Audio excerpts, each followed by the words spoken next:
সোমবার ৩ দফায় রাজশাহী বিশ্ববিদ্যালয় কেন্দ্রীয় ছাত্র সংসদের জিএস সালাউদ্দিন আম্মার সহ ছাত্র শিবিরের মারধরের শিকার হন বিশ্ববিদ্যালয়ের ৩ শিক্ষার্থী। আহত অবস্থায় তাদের উদ্ধার করে পুলিশ।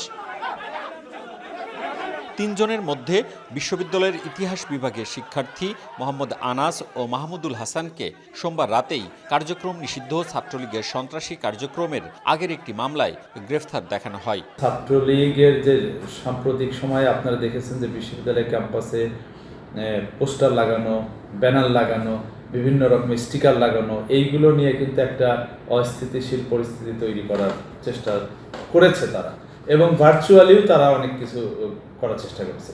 সেই জায়গা থেকে আমাদের এখানে সেই মামলা, রিসেন্ট যে মামলা আছে সেই মামলাতেই ছাত্রলীগের কর্মকাণ্ডের বিষয়গুলো নিয়েই তাদেরকে সেই মামলায় গ্রেফতার করা হয়। ক্যাম্পাসে নারী শিক্ষার্থীকে উত্ত্যক্ত ও মারধরের ঘটনায় মঙ্গলবার ৫ সদস্যের তদন্ত কমিটি গঠন করেছে বিশ্ববিদ্যালয় প্রশাসন।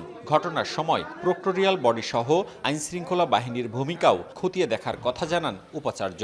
রাকসু ভবনে সিসি ক্যামেরা থাকলে সেই ফুটেজ আমরা নেব, মিডিয়াতেও অনেক ফুটেজ আমরা পেয়েছি, দেখছি, সেগুলো আমরা সংগ্রহ করব, ঘটনার তথ্য নেব, এভাবে আমাদের কার্যপ্রণালী চলবে। এই যে আইনকে নিজের হাতে তুলে নেওয়া, এটা সত্যিই খুব দুঃখজনক, এবং সেটা রাজশাহী বিশ্ববিদ্যালয় কর্তৃপক্ষ কখনোই এটা আশা করে না। আমরা এটার বিরুদ্ধেও ব্যবস্থা নেব। এক নারী শিক্ষার্থীকে উত্ত্যক্তের জেরে রাকসু ও শিবিরের নেতারা লাইব্রেরিতে ঢুকে ছাত্রলীগ দাবি করে ৩ শিক্ষার্থীকে বেধড়ক পেটায়। তবে ভুক্তভোগীদের সাধারণ শিক্ষার্থী দাবি করে রাতেই বিক্ষোভ করে ছাত্রদল। মওদুদ রানা, সময় সংবাদ, রাজশাহী।